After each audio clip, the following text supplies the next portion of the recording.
පිරමීඩයක මුදුන ආරක්ෂා කරන්න ගිහිලා ඒ පිරමීඩයේ පාදමම කුඩුපට්ටම් වුණොත් මොකද වෙන්නේ? ලංකාවේ ඉහළම විනිසුරුවරුන්ගේ විශ්‍රාම වයස අවුරුදු 2කින් දික් කරන්න යන මේ සෙල්ලම ඔබ මේ විදිහ අහලා තියෙනවා. හුදෙක් එක් පුද්ගලයෙක් රැක ගන්න කරන මේ හුමක්ද මේක එහෙම නැත්නම් සමස්ත රටේ යුක්තිය පතිදලන මේ පද්ධතියම අකර්මණ්‍ය කරන බෝතල් කරල් බලපෑමක ආරම්භයද? එහෙම නැත්නම් හිරවීමේ ආරම්භයද මේ සිදුවීම?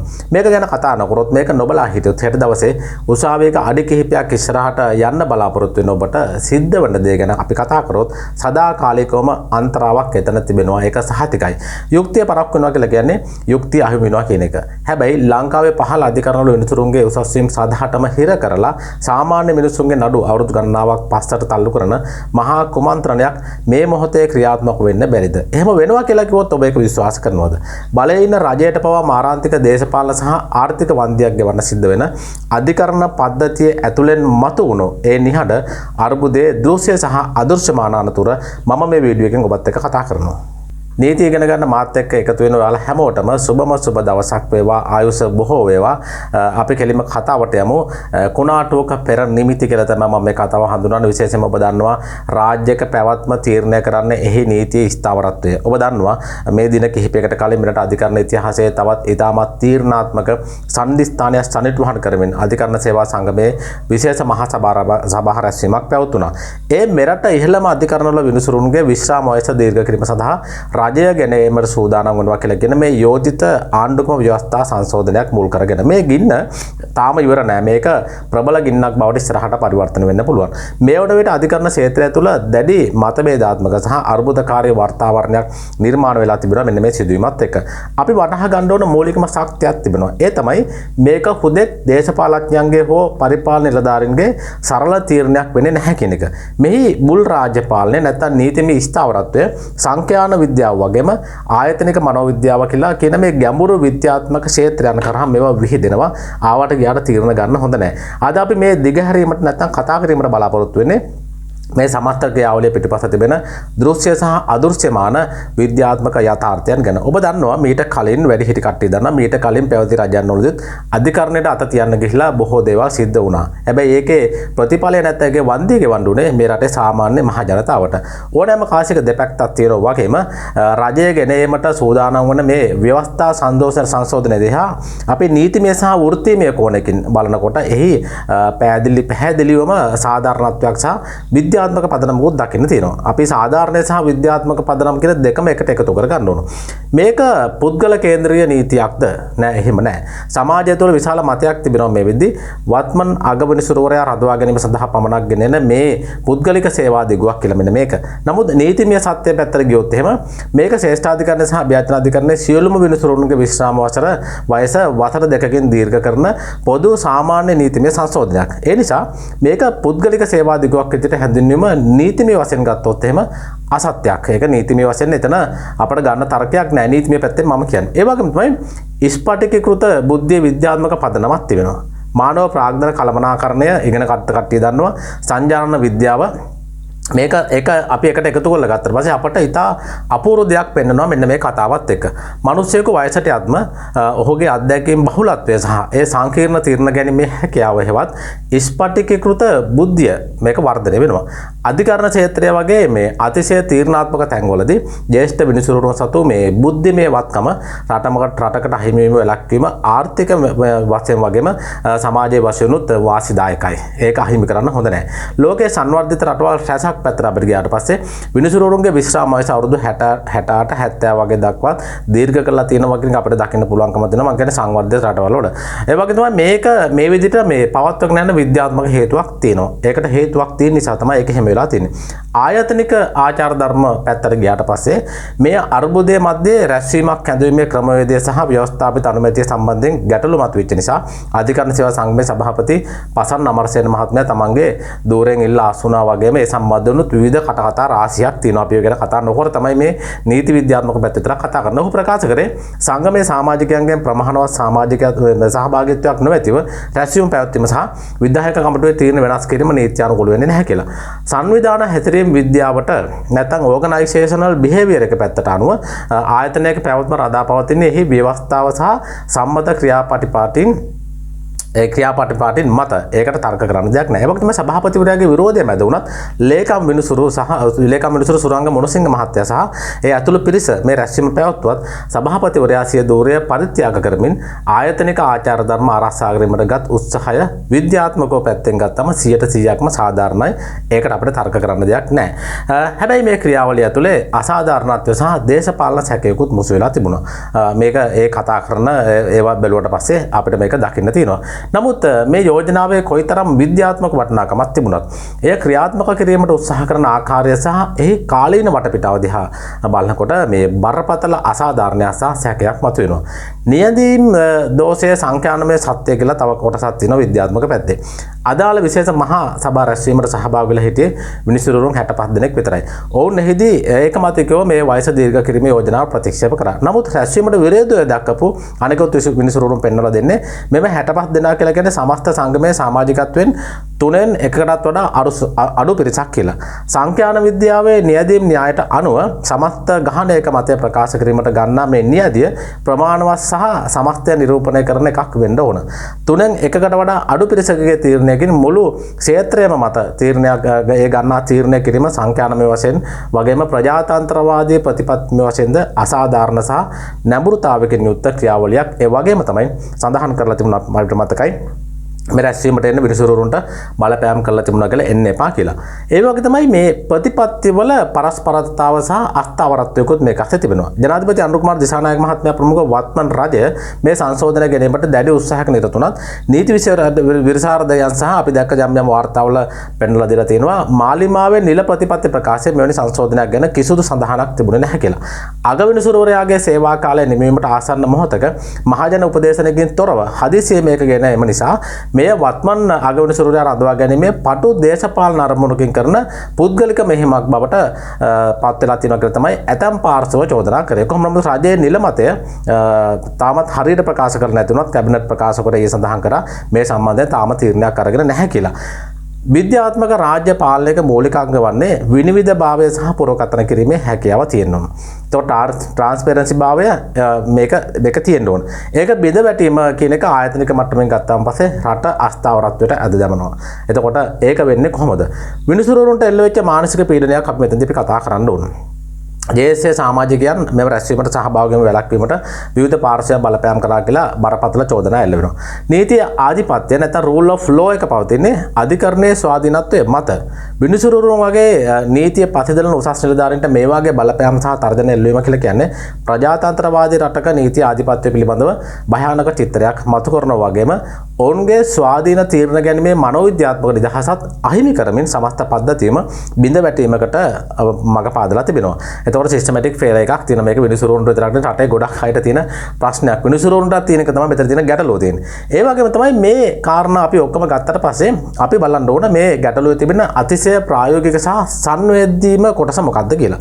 ඉහළ අධිකරණ දෙකේ විනිසුරුන්ගේ විශ්‍රාම වයස අවුරුදු 2කින් දීර්ඝ කරාට පස්සේ ඊට පහළින් සිටින සිය ගණනක් විනිසුරුන්ගේ උසස් වීම වලට ඍජුවම මාරාන්තික පහරක් කෙලවෙනවා. දැන් බලන්න හමුදාවල් වල මේ ප්‍රශ්නේ ප්‍රබල විදිහට තියෙනවා. සමහර ආයතන වල මේක තියෙන ප්‍රබල විදිහට තියෙන හමුදාවල් වල දක්ෂ මිනිස්සු ටික නැති කරලා ඉස්සරහා උඩින් ඉන්න හමුදාපතිලාට සේවා දීගු දුන්නාන් පස්සේ වෙන්නේ මෙන්න මේ කියන කාරණාව වගේ දෙයක්. එතකොට යුක්තියලගෙන අධිකරණයට ගියාට වැඩක් නැහැ. අධිකරණ මිනිස්සුරුන්ටත් ඒ ප්‍රශ්නේම තියෙනවා නම් අන්න වගේ ගැටලු රාශියක් මේකේ දිගහැරෙනවා. ඒක මේ වීඩියෝ මේ විද්‍යාත්මකව කරුණු පැහැදිලි කිරීමක් මම කරන්නේ. විශේෂයෙන්ම අධිකරණ පද්ධතික ක්‍රියාත්මක වන්නේ ඒ අධිකරණ පද්ධතිය ක්‍රියාත්මක වන්නේ පිරමීඩයක හැඩයකට. එතකොට එහි ඉහළින්ම ඇති ශ්‍රේෂ්ඨාධිකරණය සහ අභ්‍යර්ථනාධිකරණයේ පුරප්පාඩු සංඛ්‍යාව සීමිතයි. ඉහළ සිටින විනිසුරුවරුන් තවත් වසර දෙකක් විශ්‍රාම නොගොස් ඉන්නකොට එම වසර දෙක පුරාම පද්ධතිය කිසිදු පුරප්පාඩුවක් ඇති වෙන්නේ නැහැ. විද්‍යාත්මකව මේක ගත්තට පස්සේ මේකට කියන බොටල් නෙක් ඉෆෙක්ට් එක නැත්නම් අර මම ඉස්සෙල්ලා සඳහන් කරපු ආකාරයට බෝතල් කරල් නැත්නම් හිරවීම කියන කතාව තමයි මෙතන හිර වෙනවා. මේක බෝතලයක් තුල හිර වුණාට පස්සේ මුළු දියරේම ගලා යාම නතර වෙනවා වගේම සමස්ත පද්ධතියම උසස් වීම වල එකතන නතර වෙනවා. මේක හමුදාවල වලත් තිබෙනවා.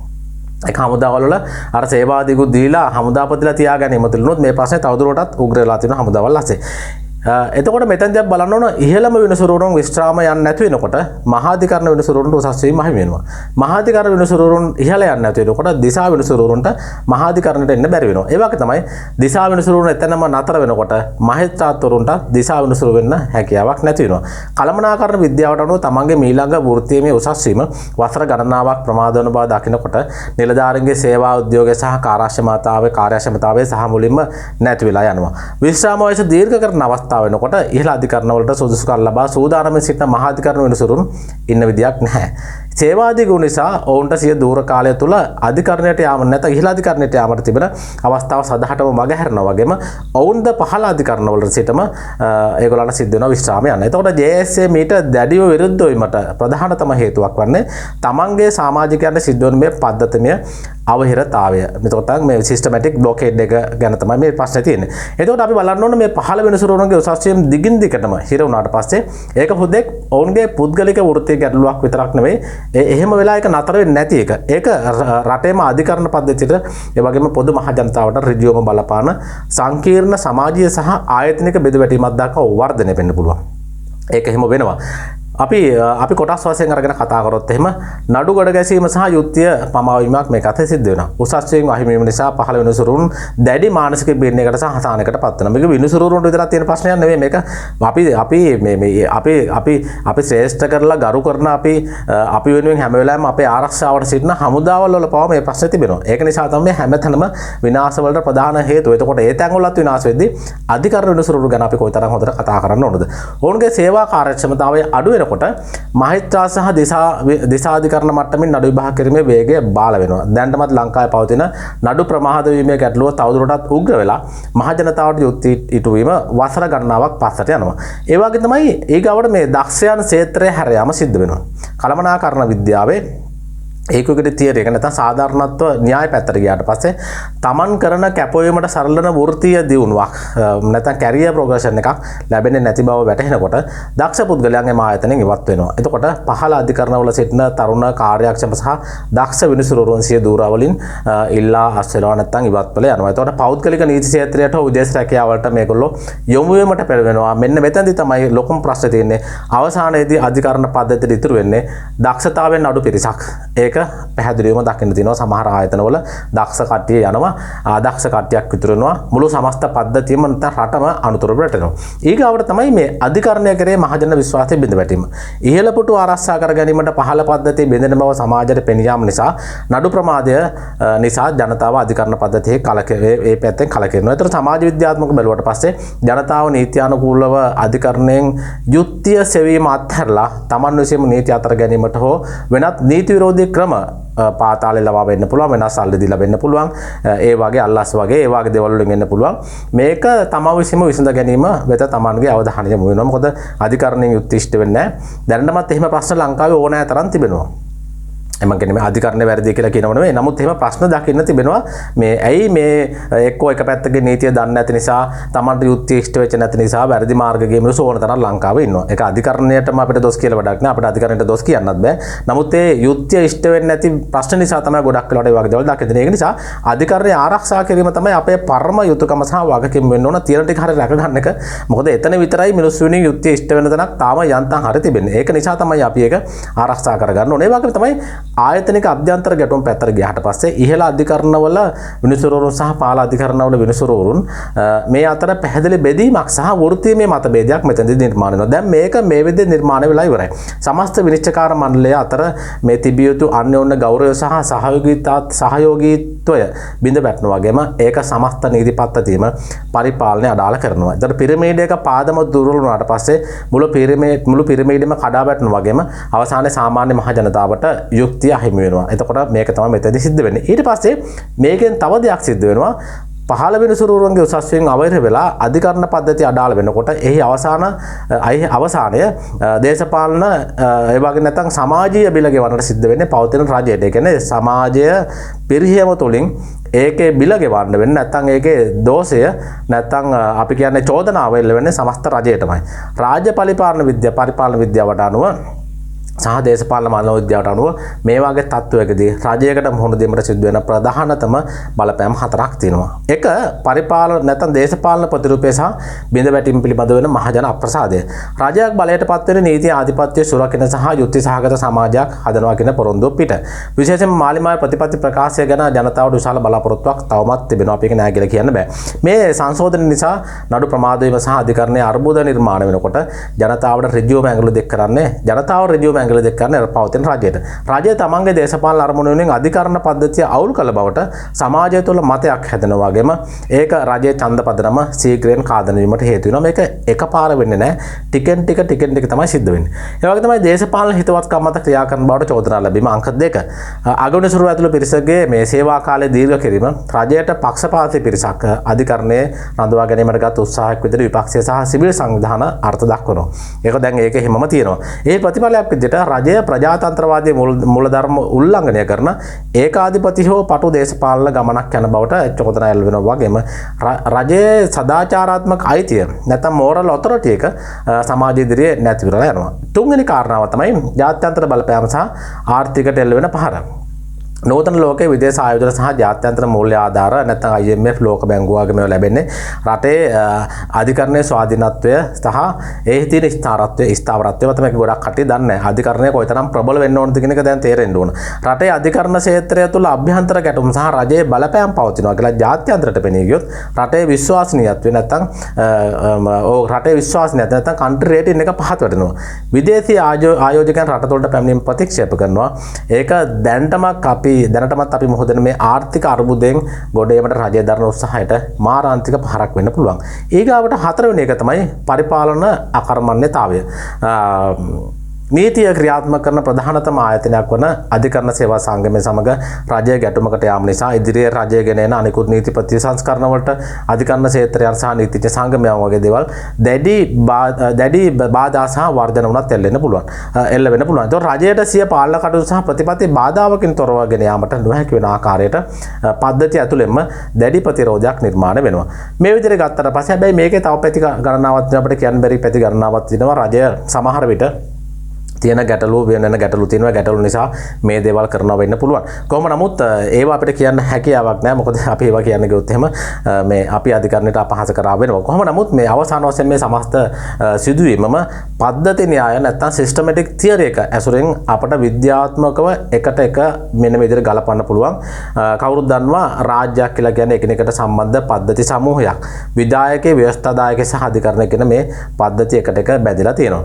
ව්‍යුහාත්මක අවශ්‍යතාවය පැත්තට ගියාට පස්සේ විනිසුරුවරුන්ගේ වයස දීර්ඝ කිරීම දිගු කාලීනව රටේ අධිකරණ පද්ධතියේ ගුණාත්මක භාවයට සහ ජ්‍යෙෂ්ඨයන්ගේ බුද්ධිමය සම්පත් රැක ගැනීමට හේතු වෙන්න පුළුවන්. ඒක තමයි සාධාරණ පැත්ත.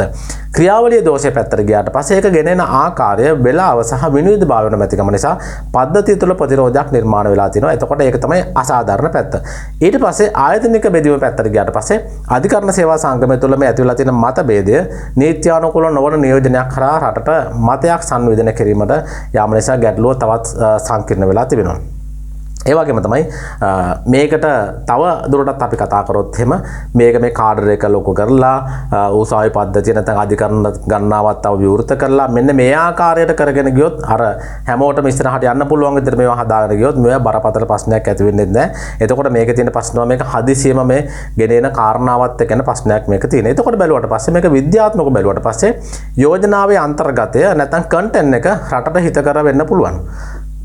ඒක ක්‍රියාත්මක කිරීමට උත්සාහ කරන ක්‍රමවේද නැත්නම් කන්ටෙක්ස්චුවල් ප්‍රොසෙස් එක සහ ඊට දක්වන ප්‍රතිචාර තුළ බරපතල ව්‍යුහාත්මක සහ ප්‍රජාතන්ත්‍රවාදී දෝෂ පවතිනවා කියන එක තමයි පෙනියන්නේ. ඒතකොට රජයේ නිල මතය ප්‍රකාශ වෙනතුරු මෙහි අවසන් විද්‍යාත්මක බලපෑම අපිට තීරණය කරන්න නොහැකි වුණත් පිරමීඩයක මුදුන රැක ගැනීමට ගිහිල්ලා එහි පාදම විනාශ වුණොත් එහි බිඳ වැටීමේ සමස්ත දේශපාලන අධිකාරියම වැළලලා යාම කාටවත් වළක්වන්න හැකියාවක් නැහැ. මොනොත් වෙන්නේ බත්මන් රජයටත් මේ අර පරණ රජවල වලට වෙච්ච දේම ඉතාම ඉක්මනින් සිද්ධ වෙනවා කියන එක තමයි පැහැදිලිවම අපිට කියන්න තියෙන්නේ. නමුත් රජයන් පත් වුණාට පස්සේ රජයක් වැඩ කරන්න ඕන රටේ ආරක්ෂාවට මහජන යුක්තියට මේ හැම කෙනෙක්ම ආරක්ෂාව විදිහට තමයි රජයක් වැඩ කරන්න ඕන. කොහොම නමුත් රජය වැඩ කරන්නේ රජයන් වල ප්‍රශ්න තියෙනවා.